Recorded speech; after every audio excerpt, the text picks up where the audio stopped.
What would have happened if future Gohan never died to the androids? In this story by author and artist Young Gigi, one of the best, if not possibly the best in the entire world, fan manga artist for Dragon Ball Z, we get to see the story of Gohan X Trunks after, or the story of future Gohan that survived. Get your popcorn ready because this is one heck of a story. Now, we've reviewed some of Young Gigi's fan manga here on the Mastar Media channel. He's done some absolutely amazing Dragon Ball stories such as Old Broly vs. New Broly, Dragon Ball After, Dragon Ball AF, and tons more. And this story is gonna knock your socks off, so get ready. In this story, it is the future Trunks timeline, but basically a parallel timeline. As we know, because Trunks traveled through time so much, he created parallel timelines. And this is a similar one to the future Trunks arc. And in this case, it's still the same. Gohan and Trunks are the only surviving crew of the Z Fighters, but because it's a parallel universe, there's an interaction that takes place between Gohan and a little girl named Mirai-chan that never happened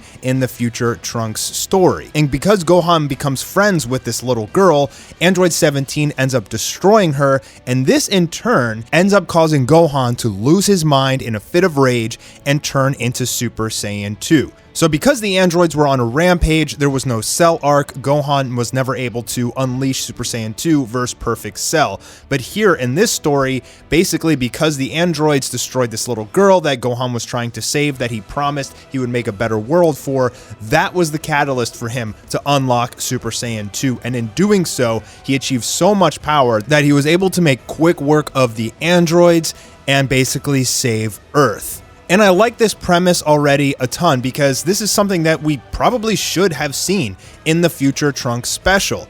Gohan still had his potential deep down and he wanted to protect Earth. You would think at some point in the story of the future Trunks special, Gohan would have unleashed his anger and he would have achieved, if not Super Saiyan 2, at least enough of a power boost to defeat the androids. But he never had that in the future Trunks special, which always led us scratching our heads thinking, why did he never get that? Now that Earth is safe, Gohan had made his promise to Mirai-chan to protect the Earth and basically make it a better planet and restore humanity. He had failed that promise, but now he's promising himself he'll never let anyone down again. So we're gonna have the time skip actually between the future Trunks arc and the Buu saga, and coming up next is the battles with Cell, Dabura, and eventually Majin Buu. That's coming up right after this message from our sponsor. AFK Arena is a fun, light RPG that's best for the busy you. Unlike traditional RPGs and mobile games, there's no grinding. That's why they call it AFK, away from keyboard. AFK Arena is rewarding without spending hundreds of hours grinding stones and power-ups and all that nonsense. It's easy to get into and it can be played casual, but also has strategic depth. Using hero unions, faction advantages, and building up your lineup with various strategies, you can explore new adventures. AFK has two new elite heroes, Zafriel and Lucretia, who are free. Seize the opportunity to get your hands on them now. This game has a really unique art style and it's simple yet enjoyable. You can download AFK Arena for free today using the link in my description and start playing on your phone right now. When future Trunks came in Dragon Ball Super, Goku asked, hey, did you ever meet Majin Buu? And basically Trunks was able to destroy Dabura and prevent Majin Buu from being summoned. And we're gonna get a similar case here as Majin Buu is going to come on Earth, and now the only defenders are future Gohan and future Trunks. But because Gohan made that promise to Mirai-chan, he will never stop training. He's not going to turn into Scholar Gohan. He's going to undertake all of the training that Goku did, even training with Kaio-sama, trying to learn the Kaioken, the Spirit Bomb, and much, much more. So basically what this is turning into is the story of an adult Gohan that never stopped training. Yes, he may have achieved Super Saiyan 2 way later in life, but because there's no one else to rely on, there's no Goku and Vegeta to protect the Earth, Gohan must continue training. He must be Earth's savior. And so Trunks, understanding this, also decides to train. So as Gohan leaves Earth for a while to go train with Kaio-sama, basically Trunks is going to be the sole protector here on Earth, and Gohan says, I'm not going to give up my training as well. And as Gohan leaves, we see that Imperfect Cell has come in this future to absorb the androids and defeat anyone else, including Trunks. So if you guys remember, after future Trunks left the current DBZ timeline after they defeated Perfect Cell, he went back to the future, he found Cell, and he destroyed him. Now that version of future Trunks was Super Saiyan grade 3 at that point, but as he defeated this version of Cell, he just fought in his base Super Saiyan form because he knew that grade 3 Super Saiyan was too big, bulky, and slow, wasn't worth all the power. However, this version of future Trunks does not know who Cell is at this point because he never went to the past, he never helped Goku and company defeat the androids and fight Perfect Cell and all that, so he's completely oblivious to who this monster actually is. So there's a lot of dialogue here that I'm skipping through between future Trunks and Imperfect Cell, and basically Young Gigi's really trying, he does a really good job of kind of changing the narrative to fit this new parallel timeline, but also keeping true to the identity of the stories as they've progressed in the actual show, to the canon. And what I mean by that is he basically has almost the same exact conversations that the characters had in the canon, but he's just slightly modifying it to fit this narrative. And I like that because it's kind of like, so many what-if scenarios are taking place in this single fan manga. Now here we have Gohan meeting Kaio for the first time, and basically he's going to begin his training, and this is awesome. This is something that I wish Gohan would get in Dragon Ball Super, right? Like Vegeta went to Planet Yardrat, he learned a bunch of spirit control techniques and instantaneous movement and that sort of thing, but Gohan is still pretty much just a sideline character in Dragon Ball Super. So simultaneously as Gohan is training, Trunks is fighting against this version of Imperfect Cell, and Trunks is fighting just in his base form right now, and you'll see that in this fan manga, both Gohan and Trunks have basically adopted Goku's fighting style, which is to basically fight weak, slowly progress through your forms as you battle, maybe even take some damage to get fired up, but they never go full power right off the bat, which is definitely peculiar because seeing the amount of destruction that the androids have done and how many people have died, you would think that you would have the same thinking that future Trunks did back in Dragon Ball Z when he's like, I'm going Super Saiyan, I'm going to kill everybody right now. I'm not going to give you any time to absorb any androids or anything. But here Gohan says, okay, well now we had a little bit of a fight in my base form, let me show you my real power, and he's going to go into Super Saiyan. Now, interestingly here, I don't know why Young Gigi decided to make Cell so surprised that Gohan turned into a Super Saiyan, because if you remember when future Trunks went back to his own timeline to fight Cell, Trunks turned into a Super Saiyan and Cell's just like powered up and was like, okay, let's do this. But as you'll see here, this version of future Trunks is a lot stronger than the future Trunks that we know. But because Trunks doesn't know anything about Cell, when Cell starts to use things like the Kamehameha, it obviously takes Trunks by surprise, but you know, obviously it's not going to do anything to Trunks, and Trunks is going to show that he's been holding back his true power, and here he turns into Super Saiyan 2, quickly making work of Cell in basically the exact same fashion that he did in the Dragon Ball Z anime. So that's the end for both the androids and Perfect Cell. The timeline is clear right now. Cell has been defeated. There will be no Perfect Cell or anything like that, anyone else to challenge Gohan and Trunks for a few years now. So we're going to head into the Buu arc, but in between the way, we get to see Gohan training, learning, I believe, the Kaioken, but also the Spirit Bomb as well. And as Gohan finishes his training with Kaio-sama, it says that Trunks also goes to train with King Kai. So I wonder if Trunks is going to get Kaioken and Spirit Bomb as well. I mean, we saw him use basically a Spirit Bomb sword in Dragon Ball Super, but I don't know if he's going to use that here in this fan manga. So we get to see that basically Bobby D has come to Earth, and we're basically going to get the beginning of the Buu saga here, but with none of the tournament. And artist and author Young Gigi is basically going to tie in all of the story basically by cutting out all of the conversations and relationships and actions of the characters that never would have happened because they don't exist here in this parallel dimension. They're all dead, so basically Kaioshin and Kibito are just going to come and straight up meet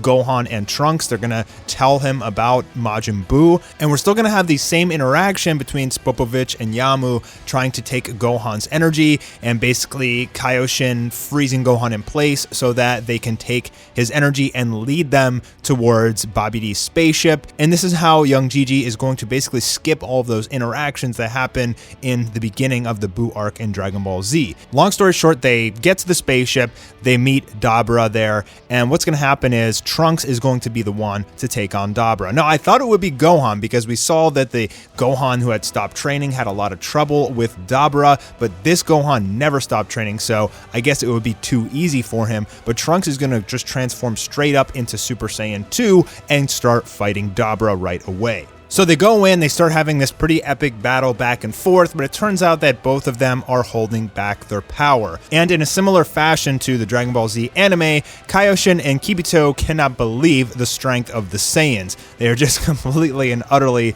mesmerized that who are these people? How can they be evenly matched with the Demon King himself? Gohan saying that they're not equal, Trunks isn't even serious yet. Now this battle that rages on between future Trunks Super Saiyan 2 versus Dabra full power is enough energy to fully revive Majin Buu. There doesn't need to be any Goku versus Majin Vegeta fight. This fight alone has filled the meter to full, and Majin Buu is about to pop out. Young Gigi again playing true to the Dragon Ball Z anime as the egg opens up, the smoke comes out, but there's no Majin Buu, but then they start to sense all of the power as the smoke comes together, and boom, there is Fat Buu.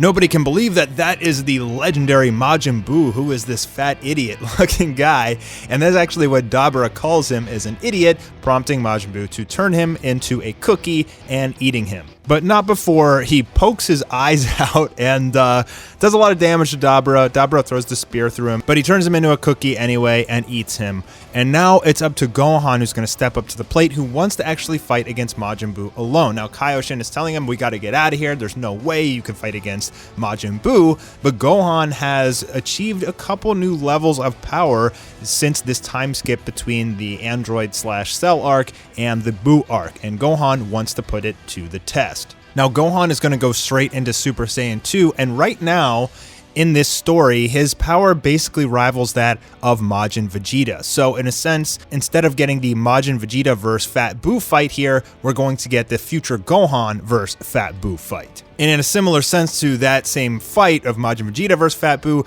Gohan kind of starts out winning, and then obviously Buu isn't taking any damage and starts returning a lot of those blows. So even though it looks like Gohan's hits are doing tons of damage to Majin Buu, he's punishing him through rocks, he's shooting energy blasts at him, he's doing all these crazy things, Majin Buu just still has that smile on his face and keeps returning the blows, which are definitely hurting Gohan in this case. So Gohan says, it's time to get serious, no more playing around, let me show you my real power.